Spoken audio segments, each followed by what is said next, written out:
안녕하세요. 오늘의 사연 이야기입니다. 영상을 보시고 이야기가 마음에 와닿으신다면 좋아요와 댓글로 따뜻한 한마디 부탁드리겠습니다. 그럼 오늘의 사연 이야기 바로 시작하겠습니다.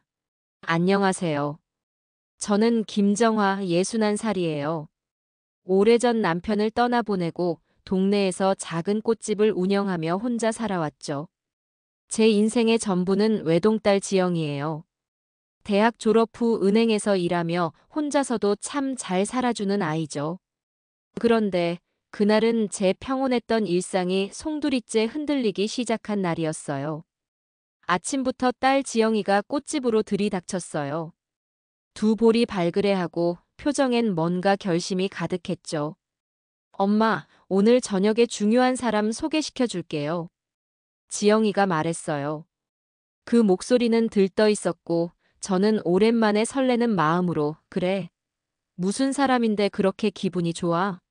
하고 물었죠. 엄마가 꼭 좋아할 거예요. 의사예요. 그리고 제 남자친구예요. 지영이가 말했어요. 순간 제 귀가 번쩍 트였죠. 의사라니. 제 딸의 미래가 탄탄해질 수 있다는 안도감이 스며들었어요. 저녁 약속 장소는 강남의 한 호텔 뷔페였어요. 평소 딸 지영이가 절대 선택하지 않을 고급스러운 장소였죠. 저녁 7시 호텔 로비에서 그를 처음 보았어요. 이름은 박준호, 키는 크고 웃을 때 보조개가 깊이 패였어요. 정장도 고급스럽게 맞춘 듯 어깨에 착 감기고 넥타이는 은은하게 빛났죠. 첫인상은 흠잡을 데 없었어요. 그런데 묘하게 시선이 불안정했고 대화 중에 의사라는 그의 경력이 구체적이지 않았어요.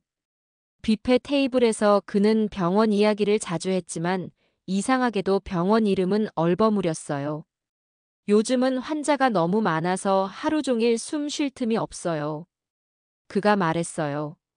그럼 어느 병원에서 근무하세요? 제가 물었죠. 아, 그 종합병원이에요. 좀 바빠서 정확히 얘기 못 드리겠네요. 그가 대답했어요. 그 순간 제 안에 작은 의심이 스쳤지만 딸의 행복한 표정을 보니 그냥 넘겼죠. 며칠 후 꽃시장에 새벽 배송을 마치고 돌아오던 길, 저는 우연히 그를 보았어요. 강남의 한 골목 허름한 커피숍 앞에서 그는 다소 초라한 점퍼 차림으로 누군가와 통화를 하고 있었어요. 목소리는 날카롭고 어투는 거칠었죠. 그쪽에서 돈만 잘 들어오면 문제 없다니까. 결혼 얘기? 다 계획대로야. 그가 말했어요. 순간 제 심장이 내려앉았어요. 의사라던 사람이 왜 이런 음습한 장소에서 이런 말을 하고 있는 걸까요? 저는 서둘러 커피숍 유리문 안쪽으로 몸을 숨겼어요. 그는 전화를 마치고 건물 안쪽으로 사라졌죠. 그리고 그 건물엔 병원이 아니라 부동산 투자 컨설팅이라는 간판이 걸려 있었어요. 그날 밤 저는 잠을 이루지 못했어요. 딸이 믿고 사랑하는 남자가 혹시 사기꾼이라면 내 딸의 인생이 무너질지도 모른다는 두려움에 온몸이 떨렸죠. 하지만 무턱대고 딸에게 말하면 오히려 저를 믿지 않을 거라는 것도 알고 있었어요. 다음 날 저는 일부러 지영이와 점심을 하기로 했어요. 카페 창가에 앉아 차를 마시며 아무렇지 않은 척 물었죠. 그 사람 병원에서 바쁘다더니 요즘은 연락 자주 해? 제가 물었어요. 네, 근데 너무 바빠서 밤늦게나 연락 와요. 그래도 저만 생각해주는 게 느껴져서 좋아요. 지영이가 웃으며 말했어요. 그 웃음을 보니 제 가슴은 더 무거워졌어요. 그날 저녁 저는 혼자 호텔 로비를 찾아갔어요. 지난번 그를 처음 본 그 장소였죠. 혹시나 그 근처에서 그의 또 다른 모습을 볼 수 있을까 해서요. 그리고 놀랍게도 로비 한쪽에서 그는 다른 여인과 함께 서 있었어요. 그녀는 화려한 드레스를 입고 있었고 그의 팔짱을 낀 채 웃고 있었어요. 제 시야가 순간적으로 좁아졌어요. 그 여자는 분명히 제 딸이 아니었어요. 그 장면을 보는 순간 저는 확신했죠. 이 남자는 무언가 숨기고 있어요. 그리고 그 비밀은 제 딸의 인생을 송두리째 바꿔놓을 수 있는 치명적인 거짓이라는 걸요. 이제 저는 결심했어요. 어떻게든 그 남자의 정체를 밝혀내겠다고요. 하지만 그게 제 인생에서 가장 위험한 싸움이 될 줄은 그때는 몰랐어요. 그날 이후 저는 하루하루가 불안했어요. 꽃집에 앉아 손님을 맞으면서도 머릿속엔 온통 박준호라는 이름이 맴돌았죠. 딸 지영이가 그를 향한 믿음을 이야기할 때마다 가슴이 죄어왔어요. 이대로 두면 안 되겠다 싶었어요. 저는 결심했어요. 그 남자를 직접 따라가서 정체를 확인하자고요. 마침 기회는 생각보다 빨리 찾아왔어요.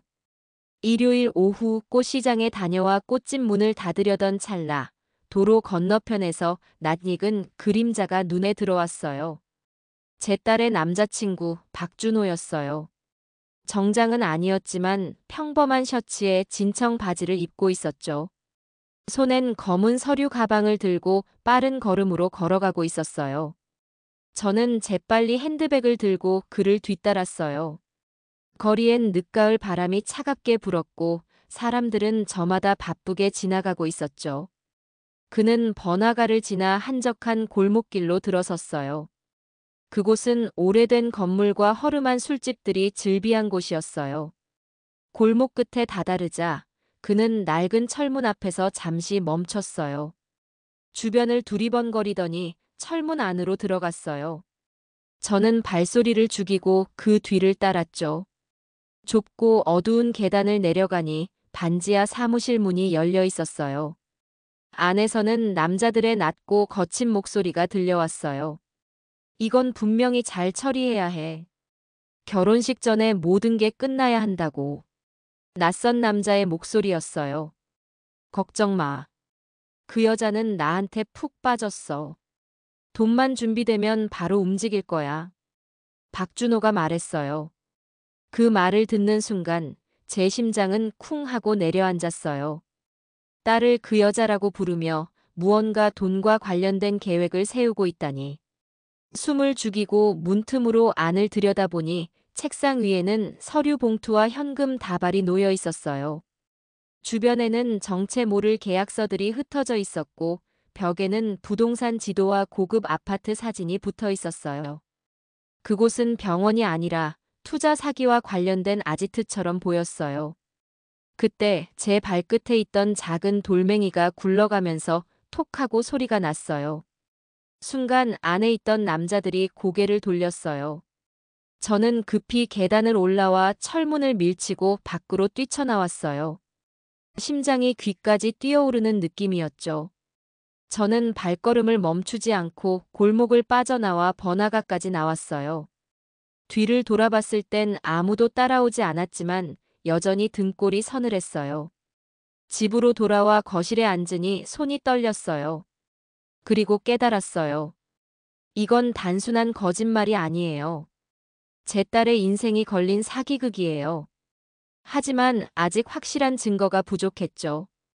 다음 날 저는 지영이에게 전화를 걸었어요. 지영아, 어제는 뭐 했니? 제가 물었어요. 준호 오빠랑 하루 종일 같이 있었어요. 엄마 왜요? 지영이가 물었어요. 그 사람 혹시 어디 사는지 병원 말고 다른 일 하는 건 없는지 알아? 제가 물었어요. 엄마, 왜 그렇게 자꾸 의심해요? 그 사람은 나한테 다 잘해주고 있어요. 지영이가 말했어요. 그 대화를 끝내고 나니 더 불안해졌어요. 사랑에 빠진 사람은 주변에서 아무리 말려도 들으려 하지 않죠. 그렇다면 저는 직접 눈으로 보고 귀로 들은 걸 증거로 남겨야 했어요. 며칠 후 저는 일부러 꽃 배달을 핑계로 박준호가 자주 간다는 호텔 근처를 찾아갔어요. 호텔 로비 소파에 앉아 기다린 지 1시간쯤 되었을까요? 그가 나타났어요. 이번엔 다른 남자와 함께였어요. 그 남자는 반지를 낀 중년이었고 둘은 심각한 표정으로 무언가를 이야기했어요. 결혼 날짜는 그대로 하되 계약건은 빠르게 진행하자. 그 남자가 말했어요. 알겠습니다. 돈은 바로 받을 수 있도록 준비해 둘게요. 박준호가 대답했어요. 그들의 대화 속 돈, 계약이라는 단어가 제 귀에 박혔어요. 결혼식 이야기가 오갔지만 분위기는 축복과는 거리가 멀었죠. 그날 집으로 돌아오면서 저는 마음속으로 다짐했어요. 박준호. 이제 그의 가면을 벗겨주겠다고요. 딸을 지키기 위해서라면 어떤 위험도 감수하겠어요. 며칠 동안 저는 꽃집 일보다 박준호의 움직임을 쫓는데 더 신경을 썼어요. 새벽엔 꽃시장, 낮에는 배달, 그리고 틈이 나면 그가 자주 출몰하는 호텔과 카페, 그리고 강남 골목을 서성였죠. 그러다 수요일 오후 마침내 또 한 번의 기회가 찾아왔어요. 꽃 배달을 마치고 돌아오려던 참에 호텔 앞에서 검은 SUV가 멈춰 섰어요. 운전석에서 내린 건 박준호였어요. 하지만 이번엔 의사 가운이 아닌 고급 양복 차림, 그리고 손목엔 반짝이는 시계가 빛나고 있었죠. 저는 그를 멀찍이서 따라갔어요. 그는 호텔 로비를 지나 엘리베이터를 타고 올라갔고, 저는 황급히 계단을 이용해 뒤를 쫓았죠. 7층에서 엘리베이터 문이 열리자 그는 한 고급 레스토랑 안으로 들어갔어요. 유리 너머로 본 그의 테이블엔 한 무리의 사람들이 앉아 있었어요. 중년 남자 둘, 젊은 여자 하나. 그리고 놀랍게도 그 젊은 여자는 지난번 호텔 로비에서 봤던 그 여인이었어요. 이번엔 더 화려한 원피스에 진한 화장을 하고 있었죠. 준호 씨, 계약건은 어떻게 돼가요? 그 여자가 말했어요. 이달 말엔 확실히 끝낼 겁니다. 결혼식 전까지는 모든 게 정리돼야 하니까요. 박준호가 대답했어요. 그들의 대화를 들으면서 저는 식은땀을 흘렸어요. 여기서 말하는 계약이 결혼과 무슨 상관이 있는 걸까요? 그리고 왜 꼭 결혼 전에 끝내야 한다고 하는 걸까요? 그 순간 레스토랑 직원이 제 쪽으로 다가왔어요. 손님 예약하셨나요? 라는 말에 저는 얼버무리며 뒤로 물러섰어요. 발걸음을 돌리며 엿듣는 건 잠시 멈출 수밖에 없었죠. 하지만 마음속 불안은 더욱 커졌어요. 다음 날 저는 새로운 계획을 세웠어요. 박준호의 일거수일투족을 사진과 영상으로 남기기로 한 거죠. 그가 진짜 의사인지 아니면 의사 행세를 하는 사기꾼인지 확실히 밝혀야 했어요. 그날 저녁 저는 그가 병원 근처라는 곳에 나타난다는 정보를 입수했어요. 지영이가 말했던 준호 오빠 병원이라는 건물 주소를 수첩에 적고 찾아갔죠. 그런데 막상 도착해보니 그곳은 작은 개인 의원이었고 간판에는 정형외과라는 글씨가 걸려 있었어요. 유리문 안을 들여다보니 환자 몇 명이 대기 중이었고 의사는 나이가 지긋한 노인이었어요. 저는 접수 데스크로 다가가 조심스럽게 물었죠. 혹시 여기 박준호 씨라는 의사 계세요? 간호사가 고개를 저으며 말했어요. 아니요, 저희 병원엔 그런 분 안 계세요. 순간 제 몸이 굳었어요. 병원은 전혀 그의 직장이 아니었던 거죠. 그 길로 저는 호텔 근처 카페로 발길을 옮겼어요. 혹시나 오늘도 그가 나타날까 해서였죠. 1시간쯤 지났을까 문이 열리고 박준호가 들어왔어요. 이번엔 캐주얼한 니트 차림에 옆에는 키 큰 남자가 동행하고 있었죠. 두 사람은 낮은 목소리로 대화를 나눴어요. 그 여자는 완전히 속아 넘어갔어. 결혼식만 올리면 돈은 자연스럽게 내 손으로 들어올 거야. 박준호가 말했어요. 그래도 조심해.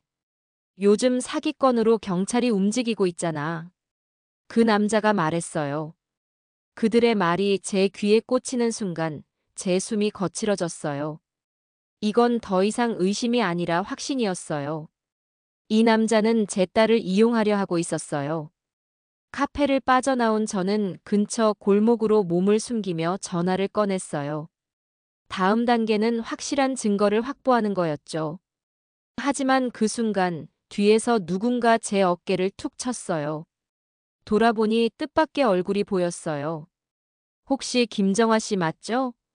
낯선 여자의 목소리였어요. 그녀는 단정한 정장 차림에 눈빛은 날카로웠죠. 저는 사기 피해자 모임에서 나왔어요. 박준호라는 사람 조심하셔야 해요. 그녀가 말했어요. 순간 제 등골이 오싹해졌어요. 박준호가 이미 다른 사람들에게도 피해를 입힌 전력이 있다는 뜻이었죠. 낯선 여자의 말에 저는 심장이 덜컥 내려앉았어요. 카페 뒷골목의 가로등 불빛이 희미하게 그녀의 얼굴을 비췄죠. 눈매는 단호했고 목소리에는 절박함이 묻어 있었어요. 박준호라는 사람 조심하셔야 해요. 그녀가 말했어요. 그 순간 제 손끝이 얼어붙었죠. 저는 이 모임에서 몇 년째 그 사람을 쫓고 있어요. 피해자가 한둘이 아니에요. 그녀의 말은 무겁게 내려앉았어요. 우리는 근처 인적 드문 카페로 자리를 옮겼어요. 따뜻한 커피잔이 테이블에 놓였지만 입에 대지도 못했어요. 그녀는 가방에서 두꺼운 서류 봉투를 꺼냈어요. 봉투 안에는 계약서 복사본, 사진, 문자 캡처가 뒤섞여 있었죠. 여기 보세요. 이 여자는 박준호랑 약혼까지 했었어요. 근데 결혼식 한 달 전에 그가 사라졌죠. 혼수 준비 명목으로 받은 돈, 신혼집 계약금까지 모두 챙겨서요. 그녀가 말했어요. 서류 속에는 다른 여성들의 사진도 있었어요. 그들은 모두 행복하게 웃고 있었지만 설명란에는 피해 금액 1억 5천만 원, 피해 금액 8천만 원 같은 글씨가 적혀 있었어요. 제 속이 서서히 끓어올랐어요. 그 사람 병원에서 일한 적도 없어요. 대신 의료 박람회나 봉사활동에 잠깐 얼굴을 비춰서 사람들에게 의사라는 이미지를 심어요. 그러고 나서 부동산 투자, 사업 제안 같은 말로 돈을 빼앗죠. 그녀가 설명했어요. 그럼 제 딸도 지금 그 표적이 된 건가요? 저는 숨을 고르며 물었어요. 이미 표적이 됐을 거예요. 결혼 날짜가 잡혔다면 거의 막바지 단계예요. 그녀가 단호히 대답했어요. 머릿속이 하얘졌어요. 하지만 이대로 주저앉을 수는 없었죠. 저는 증거를 더 모아야 했어요. 그가 제 딸에게 접근한 이유, 그리고 결혼 전에 무엇을 끝내려 하는지 알아내야 했어요. 다음 날 아침, 저는 꽃집 문을 열자마자 경찰서를 찾았어요. 사기 전담팀의 형사가 제 이야기를 듣고 고개를 끄덕였어요. 그 사람, 저희도 몇 번 신고받았어요. 하지만 피해자가 결혼 전에는 고소를 꺼리는 경우가 많아서 증거가 확실해야 합니다. 형사가 말했어요. 저는 박준호를 잡기 위해 비밀스럽게 움직이기로 했어요. 그날 저녁 호텔 로비에서 그를 기다리며 핸드폰 녹음 기능을 켰죠. 밤 8시쯤 그는 한 중년 남자와 함께 나타났어요. 둘은 로비 구석에서 대화를 나누었어요. 이번 것만 끝나면 난 해외로 나갈 거야. 한국에 오래 있으면 위험하잖아. 박준호가 말했어요.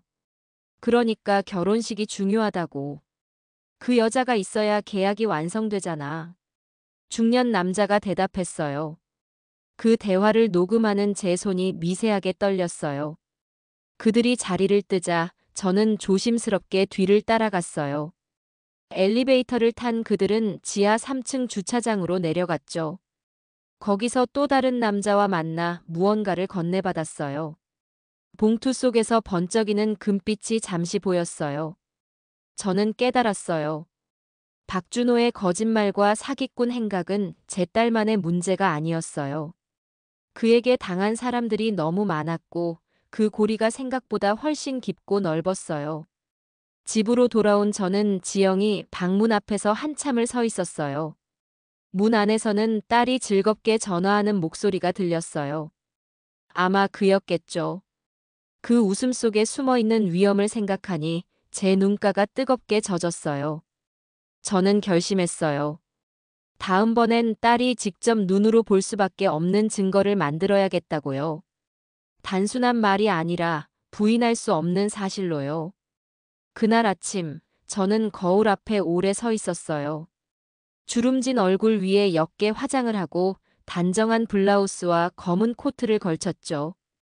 오늘은 결심한 날이었어요. 더는 피해자 이야기를 듣기만 하는 게 아니라 제 눈으로, 제 귀로 그 남자의 거짓을 직접 확인해야 했어요. 전화기를 들고 번호를 눌렀어요. 심장이 두근거렸지만 목소리는 최대한 차분하게 내려고 했죠. 준호 씨, 시간 좀 내줄 수 있어요? 지영이 얘기도 있고 저도 궁금한 게 있어서요. 그는 잠시 망설이더니 곧 웃음 섞인 목소리로 대답했어요. 네, 어머님. 오늘 저녁에 괜찮아요. 저는 약속 장소를 호텔 로비 맞은편 카페로 정했어요. 거리가 가깝다면 혹시라도 그가 누군가와 접선하는 장면을 다시 볼 수 있을지도 몰랐으니까요. 저녁 7시 카페 문이 열리고 박준호가 들어왔어요. 회색 니트 위에 남색 코트를 걸치고 한 손에는 고급스러운 가죽 서류 가방을 들고 있었죠. 웃는 얼굴이었지만 그 웃음 속에 서늘한 기운이 느껴졌어요. 그는 제 맞은편에 앉아 커피를 주문했어요. 잠시 서로를 바라보는 침묵이 흘렀죠. 제 속은 타들어갔지만 먼저 입을 열었어요. 준호 씨, 지난번에 병원 이름 물었을 때 대답을 피하더군요. 궁금해서요. 지금도 병원에서 일하나요? 제가 말했어요. 그는 조금도 당황하지 않고 미소를 지었어요. 그럼요. 저는 계속 의사로 일하고 있어요.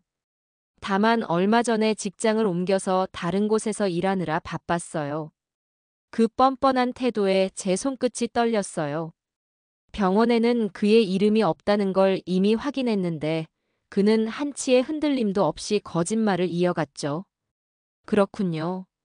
그런데 왜 병원 주소나 이름은 말 안 하는 거예요? 저는 고개를 기울이며 물었어요. 환자 개인정보 보호 때문이에요. 또 병원에서도 사생활 보호를 위해 의사들의 신상은 외부에 공개하지 않아요. 그가 말했어요. 그 말은 허술했고 변명에 불과했어요. 하지만 그는 마치 교과서처럼 준비된 답을 하는 듯 했죠. 저는 시선을 그에게서 떼지 않고 조금 더 깊이 찔러 들어갔어요.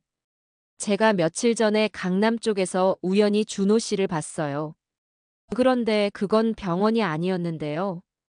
그 말에 그의 눈동자가 잠시 흔들렸지만 곧 평정심을 되찾았어요. 아, 그날이요? 그건 지인 사업을 잠깐 도와주던 날이에요. 제 직업이 의사라고 해서 다른 일을 못하는 건 아니잖아요. 그가 말했어요. 그의 목소리는 부드러웠지만 눈빛은 단단히 벽을 세우고 있었어요. 저는 더 이상 대화를 길게 이어봤자 지금은 진실을 끌어내기 어렵다는 걸 느꼈어요. 하지만 이 만남은 헛되지 않았어요. 그의 거짓말을 직접 들었고 그 뻔뻔한 태도를 제 눈으로 확인했으니까요. 그는 마지막까지 미소를 잃지 않았어요. 커피를 다 마신 뒤 자리에서 일어서며 어머님, 지영이를 정말 사랑합니다. 믿어주세요라는 말을 남겼죠. 그가 카페 문을 나서자 저는 조용히 숨을 내쉬었어요. 그 순간 창밖으로 보이는 그의 뒷모습은 잠시 전의 친절한 사위감이 아니라 차갑고 계산적인 낯선 사기꾼의 모습이었어요. 집으로 돌아와 지영이 방 앞에서 발걸음을 멈췄어요. 안에서는 여전히 딸의 웃음소리가 들렸어요. 제 마음은 무겁게 가라앉았지만 이제는 명확했어요. 이 결혼은 반드시 막아야 한다는 걸요. 저는 거실 불을 끄고 앉아 계획을 세웠어요. 다음은 증거를 잡는 단계였어요. 그리고 그 증거는 지영이도 부정할 수 없는 눈으로 보는 것이어야 했어요. 박준호와의 대화를 마치고 며칠 후, 저는 한참 동안 집 거실에 앉아 있었어요. 커튼 사이로 스며드는 가로등 불빛이 한없이 차갑게 느껴졌죠. 손에 쥔 커피 잔은 이미 식어 있었지만 제 마음속 의심과 분노는 아직 뜨겁게 불타고 있었어요. 그날 밤 딸 지영이가 퇴근 후 집에 들어왔어요. 코트를 벗으며 밝은 얼굴로 말했죠. 엄마, 오늘 준호 오빠랑 같이 저녁 먹었어요. 다음 주엔 엄마도 꼭 같이 식사해요. 그 목소리는 설렘으로 가득했어요. 그러나 제 입에서는 전혀 다른 말이 나왔죠. 지영아, 그 사람 정말 의사 맞아? 엄마가 확인해 봤는데 이상한 점이 너무 많아. 제가 말했어요. 순간 지영이의 표정이 굳었어요. 웃음이 사라지고 눈빛이 차갑게 변했죠. 엄마, 또 그 얘기예요? 왜 그렇게 자꾸 의심하는 거예요? 저는 조심스럽게 하지만 단호하게 말을 이었어요. 엄마가 직접 병원에 가봤어. 거기엔 준호라는 이름이 없었어. 그리고 엄마, 그만해요. 병원 이름까지 알려주기 싫을 수도 있는 거잖아요. 지영이가 소리쳤어요. 그녀의 목소리가 날카롭게 울려 퍼졌어요. 거실 공기가 한순간에 얼어붙었죠. 저는 한숨을 길게 내쉬며 말을 삼켰지만 가슴속에서는 억눌린 답답함이 끓어올랐어요. 지영아, 사랑한다고 다 믿을 수 있는 건 아니야. 너 인생이 걸린 문제잖아. 제가 말했어요. 엄마는 왜 제가 행복해하는 걸 못 보냐고요. 오히려 제 행복을 빼앗으려고만 하잖아요. 지영이가 대답했어요. 그녀의 눈에는 눈물이 맺혀 있었지만 그것은 저를 향한 원망과 분노가 섞인 눈물이었어요. 그날 밤 우리는 더는 대화를 이어가지 못했어요. 지영이는 방으로 들어가 문을 잠갔고 저는 거실에 홀로 앉아 창밖만 바라봤어요. 이 갈등은 단순한 말싸움이 아니었어요. 제가 딸을 지키려는 마음과 딸이 사랑을 지키려는 마음이 정면으로 부딪힌 거였죠. 며칠 후 저는 더 이상 미루면 안 된다는 생각에 새로운 계획을 세웠어요. 지영이 스스로 박준호의 진짜 모습을 보게 해야 했어요. 제가 말로 아무리 설명해도 그녀는 듣지 않을 테니까요. 그날 저녁 저는 일부러 지영이에게 전화를 걸었어요. 지영아, 오늘 저녁에 잠깐만 나와줄래? 중요한 얘기가 있어. 그녀는 망설였지만 결국 나왔어요. 우리는 강남의 한 카페에 앉아 있었어요. 창밖으로 보이는 맞은편 건물 입구를 저는 계속 주시했죠. 박준호가 나타나길 기다리는 동안 지영이는 무표정하게 차를 마셨고 대화는 거의 없었어요. 그리고 30분쯤 지났을까 그가 나타났어요. 하지만 그는 혼자가 아니었어요. 고급 승용차에서 내린 그는 화려하게 차려입은 중년 여성과 함께였죠. 두 사람은 다정하게 팔짱을 낀 채 건물 안으로 들어갔어요. 지영이의 눈이 커졌어요. 그러나 그 표정은 놀람보다는 혼란이었어요. 저게 무슨 상황이에요? 저는 차가운 목소리로 대답했어요. 너가 믿는 그 남자의 또 다른 모습이야. 이제는 눈으로 봤으니 알겠지? 하지만 지영이는 고개를 세차게 저었어요. 아니에요. 분명 오해예요. 엄마는 계속 준호 오빠를 나쁜 사람으로 만들려고 해요. 그녀의 말은 칼처럼 제 가슴을 베었어요. 그 순간 저는 깨달았어요. 증거 하나로는 부족하다는 걸요. 그녀가 완전히 믿게 만들려면 더 분명하고 부정할 수 없는 장면을 보여줘야 했어요. 집으로 돌아오는 길, 차창 밖에 불빛이 흐릿하게 번져 보였어요. 마음 한구석이 무너져 내렸지만 포기할 수는 없었어요. 딸을 지키는 건 어머니로서의 마지막 사명이라는 걸 저는 잘 알고 있었으니까요. 그날 이후 지영이는 며칠 동안 저와 거의 말을 하지 않았어요. 출근과 퇴근, 방에 들어가 문을 잠그는 것이 전부였죠. 저는 불안한 마음으로 시간을 보냈어요.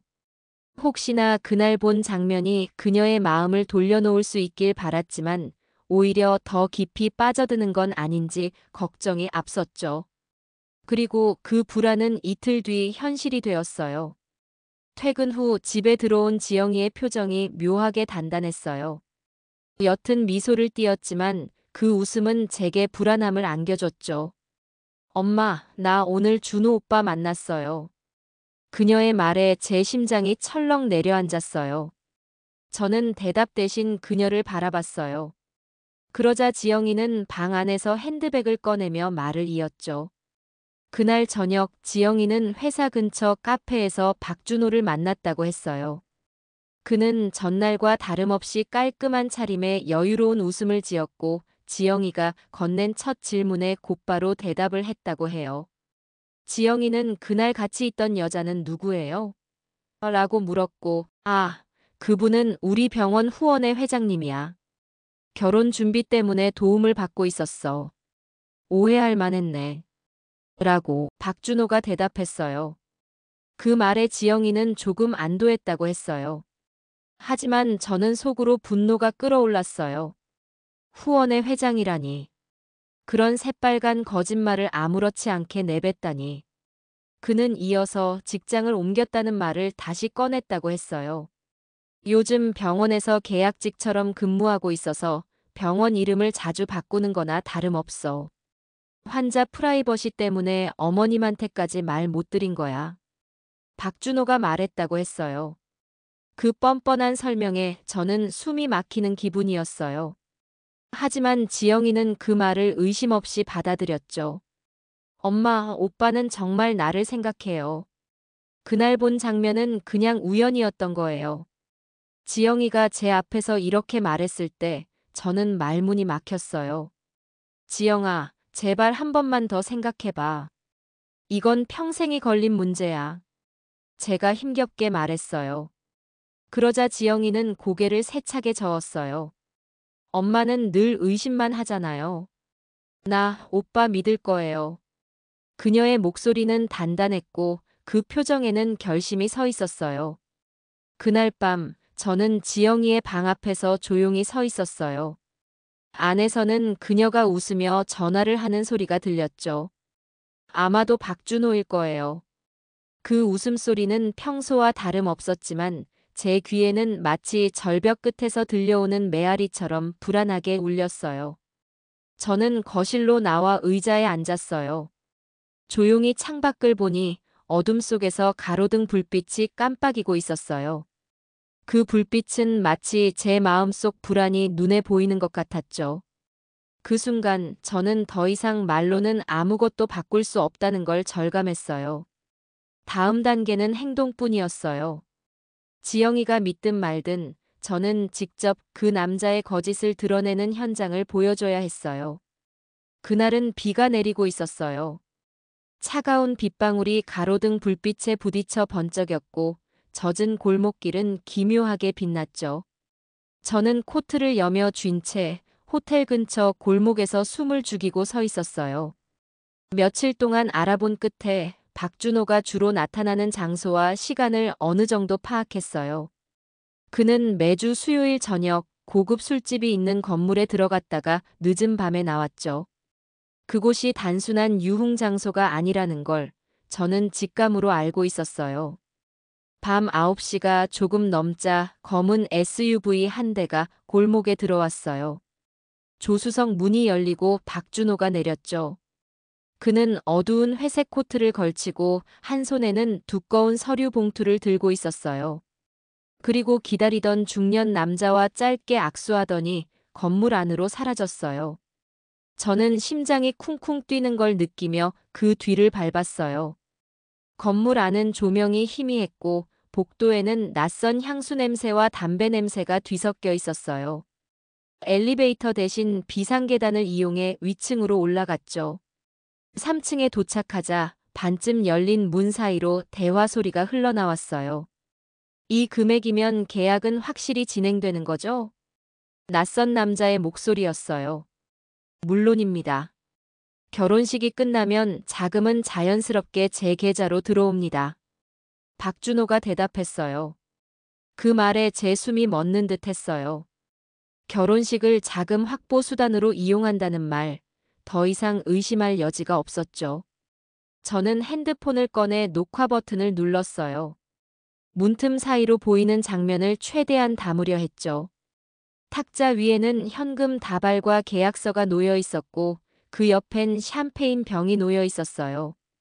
웃음소리가 들릴 때마다 제 손끝이 떨렸어요. 그 순간 발소리가 복도 쪽에서 다가왔어요. 저는 급히 벽 옆으로 몸을 숨겼지만 문틈에서 흘러나오는 불빛이 제 그림자를 드러내고 있었죠. 문이 벌컥 열리고 건장한 남자가 복도로 나왔어요. 그의 눈이 제게 꽂히자 날카로운 목소리가 들렸어요. 뭐야, 누구야? 저는 황급히 계단 쪽으로 몸을 돌렸어요. 이봐요, 거기 멈춰. 그가 소리쳤어요. 계단을 내려가는 동안 뒤에서 거친 발소리가 따라붙었어요. 심장이 터질 듯 뛰었고 손에 쥔 핸드폰이 땀으로 미끄러질 뻔했죠. 겨우 1층 로비로 내려와 빗속으로 뛰쳐나왔어요. 비가 쏟아지는 거리를 달리며 건물 문이 열리고 검은 코트를 입은 두 남자가 밖을 살피는 걸 봤어요. 저는 인파 속으로 몸을 숨겨 골목을 빠져나왔어요. 숨이 가쁘게 차오르는 가운데 핸드폰 화면을 확인했어요. 녹화는 다행히 그대로 남아 있었어요. 박준호의 목소리와 거래 장면이 분명히 담겨 있었죠. 집으로 돌아와 젖은 옷을 갈아입고 거실에 앉아 화면을 다시 재생했어요. 그리고 결심했어요. 이 영상은 지영이에게 바로 보여주면 안 된다는 걸요. 그녀는 아직 마음이 굳게 닫혀 있으니까요. 하지만 그를 법적으로 막아설 수 있는 증거로는 충분했어요. 그날 밤 저는 휴대폰 속 영상을 수십 번도 넘게 재생했어요. 화면 속 박준호의 목소리는 선명했고 테이블 위 현금과 계약서까지 고스란히 담겨 있었죠. 이것만 있으면 경찰이든 법원이든 움직일 수 있다고 확신했어요. 다음 날 아침 저는 꽃집 문을 열자마자 경찰서로 향했어요. 빗방울이 유리창을 두드리듯 잔잔하게 내렸지만 제 발걸음은 무거웠어요. 경찰서 민원실에서 형사에게 영상을 보여주자 그는 잠시 눈썹을 찡그렸어요. 이거 증거로는 충분할 수 있습니다. 하지만 피해자 본인의 진술이 있으면 더 확실해요. 형사가 말했어요. 피해자 본인이라. 그건 결국 지영이의 입이 열려야 한다는 뜻이었죠. 하지만 지금의 지영이는 여전히 박준호를 굳게 믿고 있었어요. 저는 우선 증거를 안전하게 보관하기로 하고 조용히 집으로 돌아왔어요. 그날 저녁 꽃집 문을 닫으려던 순간 유리문에 낯익은 그림자가 비쳤어요. 천천히 고개를 들자 거기엔 박준호가 서 있었어요. 그는 미소를 짓고 있었지만 그 눈빛은 싸늘했어요. 문을 열자 그는 가볍게 발을 들여놓았어요. 어머님, 요즘 많이 바쁘신가 봐요. 이상한 데 돌아다닌다는 얘기를 들었어요. 제 가슴이 순간 철렁 내려앉았어요. 그의 말투는 부드러웠지만 단어 하나하나가 날카로운 칼끝 같았죠. 저는 평정을 가장하며 맞받았어요. 네가 무슨 일을 하는지 내가 모를 줄 알아? 그는 잠시 웃더니 제 앞에 한 발 다가섰어요. 어머님, 세상엔 모르는 게 행복일 때가 있어요. 괜히 아는 척하다가 다치는 경우도 많거든요. 그가 대답했어요. 그 순간 등줄기를 타고 차가운 한기가 흘렀어요. 그의 눈은 웃고 있었지만 그 속엔 분명 위협이 숨어 있었죠. 지영이한테 쓸데없는 얘기하지 마세요. 결혼 준비로 바쁜데 엄마 때문에 마음 상하면 안 되잖아요. 그가 덧붙였어요. 그 말은 단순한 부탁이 아니었어요. 그건 명백한 경고였죠. 그는 꽃집 문을 나서면서도 미소를 잃지 않았어요. 그러나 발걸음이 사라진 뒤에도 그 미소는 제 머릿속에서 떠나지 않았어요. 그날 밤 저는 불 꺼진 거실에 홀로 앉아 있었어요. 밖에서는 빗방울이 지붕을 두드리고 있었지만 제 심장은 더 거칠게 두드리고 있었죠. 휴대폰을 꺼내 다시 영상을 재생했지만 화면 속 목소리가 더 이상 승리처럼 들리지 않았어요. 이제는 그 영상을 갖고 있는 것이 오히려 제 목숨을 위협할 수 있다는 생각이 들었거든요. 하지만 포기할 수는 없었어요. 지영이를 그리고 제 자신을 지키기 위해서라도 끝까지 가야 했죠. 박준호가 던진 경고는 제 결심을 무너뜨리지 못했어요. 오히려 더 단단하게 만들었죠. 박준호가 꽃집에 와서 던지고 간 그 싸늘한 경고는 제 마음속 불안을 더 키웠어요. 하지만 동시에 더 이상 미룰 수 없다는 확신을 주었죠. 저는 휴대폰 속 영상을 다시 확인하며 결심했어요. 이번엔 경찰과 손을 잡고 끝장을 봐야 했어요. 다음 날 아침 저는 경찰서를 찾아가 형사에게 모든 계획을 털어놓았어요. 형사는 제 얘기를 조용히 들은 뒤 고개를 끄덕였죠. 그 사람 제대로 잡으려면 직접 자백을 받아내야 합니다. 대화 전부 녹음하고 저희가 근처에서 대기하겠습니다. 형사가 말했어요. 우리는 함정을 짰어요. 제가 박준호를 만나 결혼 문제를 해결하고 싶다는 명목으로 호텔 라운지에서 대화를 하기로 한 거죠. 그리고 경찰은 미리 호텔 주변과 복도, 라운지, 인근에 잠복하기로 했어요. 약속 당일 저는 진한 남색 코트를 입고 호텔 로비에 들어섰어요. 심장이 두근거렸지만 얼굴엔 평정을 유지했죠. 잠시 후 박준호가 모습을 드러냈어요. 여전히 깔끔한 차림과 여유로운 웃음을 지었지만 제 눈에는 더 이상 매력적인 사위감이 아닌 거짓과 탐욕으로 가득 찬 사기꾼이었어요. 우리는 라운지 구석자리에 마주 앉았어요. 커피가 내려지는 동안 저는 조용히 말을 꺼냈어요. 준호 씨, 오늘은 중요한 얘기를 하고 싶어요. 제 딸, 지영이 건드리지 마세요. 그는 잠시 웃더니 고개를 갸웃했어요. 어머님, 무슨 말씀을 그렇게 하세요? 전 지영 씨를 사랑하는데요. 저는 잔을 손끝으로 돌리며 시선을 그에게 고정했어요. 사랑하는 사람한테 결혼을 미끼로 돈을 빼앗는 게 사랑이에요. 그의 눈빛이 살짝 흔들렸어요. 하지만 이내 그는 비웃듯 고개를 저었어요. 역시 다 들었군요. 뭐, 어차피 이 결혼은 그런 목적이었어요. 제가 뭐 사랑이라도 할 거라 생각했어요. 그의 입에서 나오는 말에 제 심장이 쿵 하고 내려앉았지만 저는 표정을 바꾸지 않았어요. 그는 마치 자랑이라도 하듯 말을 이어갔죠. 나는 원래 이렇게 살아왔어요. 여자한테 접근해서 결혼 약속하고 혼수나 계약금 명목으로 돈을 받아내죠. 한두 번이 아니에요. 이번에도 마찬가지였어요. 결혼식만 끝나면 그 돈 전부 제 계좌로 들어오게 돼 있었죠. 그 순간 제 주머니 속 녹음 장치의 빨간 불빛이 희미하게 깜빡였어요. 경찰이 가까이서 대화를 실시간으로 듣고 있을 거라는 생각이 저를 조금 안심시켰죠. 저는 마지막으로 그를 더 깊게 유인하기로 했어요. 그럼 그날 골목에서 봤던 현금 거래도 호텔에서 다른 여자와 있었던 것도 다 그런 계획이었군요.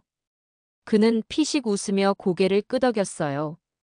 그 여자, 후원회 회장이란 건 거짓말이었죠. 사실은 돈줄이었어요. 계약 자금 마련하려고 붙어 있었던 거죠. 이런 거 어머님처럼 촉이 좋은 사람만 눈치챌 수 있어요. 그는 마치 대단한 계획이라도 말하듯 세세하게 자신이 한 일을 설명했어요. 과거에 어떻게 피해자를 속였는지, 어떻게 결혼식을 앞두고 돈을 받아 사라졌는지, 그리고 지영이를 어떻게 속여왔는지.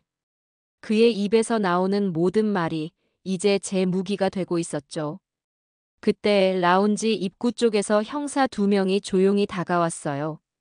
형사 1명이 제 눈을 보고 고개를 끄덕였죠. 그리고 박준호 뒤에서 그의 어깨를 꽉 잡으며 말했어요. 박준호 씨, 당신을 사기 혐의로 체포합니다. 그의 표정이 순식간에 굳어졌어요. 뭐야, 이게. 그가 소리쳤지만 이미 손목에 차가운 수갑이 채워졌죠. 저는 그 모습을 묵묵히 바라봤어요. 분노와 안도감이 뒤섞인 복잡한 감정이었지만 한 가지는 분명했어요. 이제 제 딸은 최소한 이 거짓된 결혼에서 벗어나게 될 거라는 것. 라운지를 나서며 저는 차가운 공기를 깊게 들이마셨어요. 비가 그치고 구름 사이로 희미한 햇빛이 비쳐 내려오고 있었죠. 마치 긴 악몽이 서서히 끝나가고 있다는 신호처럼요.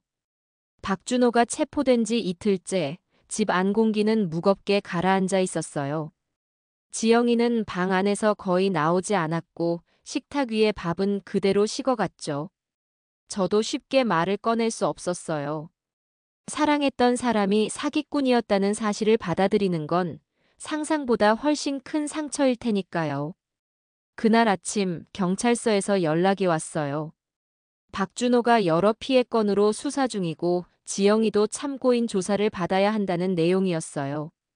저는 전화를 끊고 한참을 망설이다가 지영이 방 앞에서 문을 두드렸죠.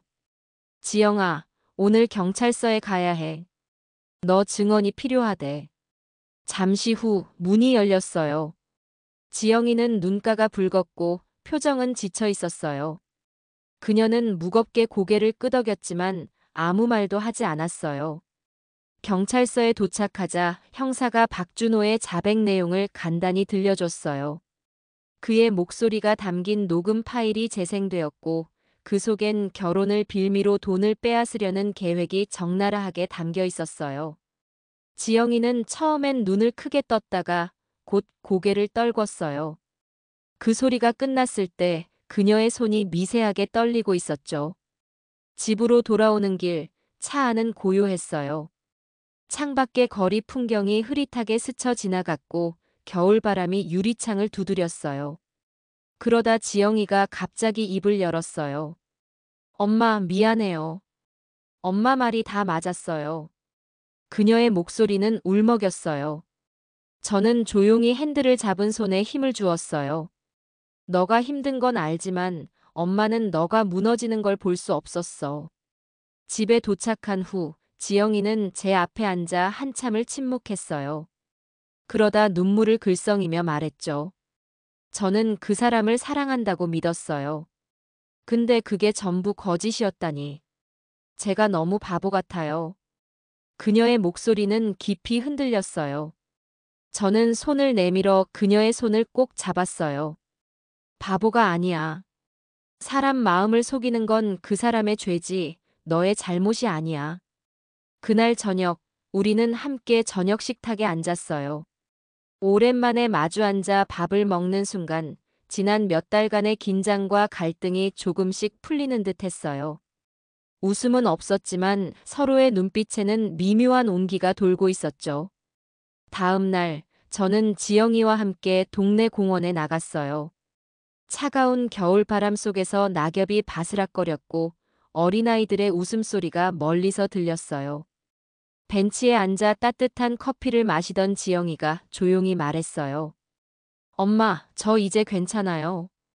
엄마가 있어서 다행이에요. 그 순간 저는 마음속 깊이 안도감을 느꼈어요. 모든 상처가 하루아침에 아물진 않겠지만 이제 우리는 같은 방향을 보고 있었어요. 서로를 지키기 위해, 그리고 다시 웃기 위해서요. 박준호가 체포된 지 몇 달이 흘렀어요. 겨울은 지나고 꽃집 앞에 화분들이 다시 활짝 피어 있었죠. 봄바람이 문틈으로 스며들어 향긋한 꽃향기와 섞였고 저는 모처럼 평온한 하루를 보내고 있었어요. 지영이는 예전보다 더 단단해졌어요. 출근 전 꽃집에 들러 꽃다발을 하나씩 챙겨가는 습관이 생겼죠. 그 얼굴엔 이제 미소가 있었고 눈빛엔 흔들림이 사라졌어요. 어느 날 아침 지영이가 꽃집 문을 열고 들어왔어요. 엄마, 오늘은 회사 동료 결혼식이에요. 이 꽃다발 예쁘죠? 저는 미소를 지으며 고개를 끄덕였어요. 너가 웃으니까 꽃도 더 예뻐 보여. 그날 오후 저는 꽃집 일을 마치고 동네 공원으로 산책을 나갔어요. 벤치에 앉아 아이들이 뛰노는 모습을 바라보다 문득 지난 겨울의 일이 떠올랐어요.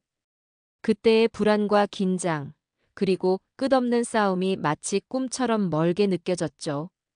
해질 무렵 지영이와 함께 집으로 돌아오는 길에 그녀가 조심스럽게 말을 꺼냈어요.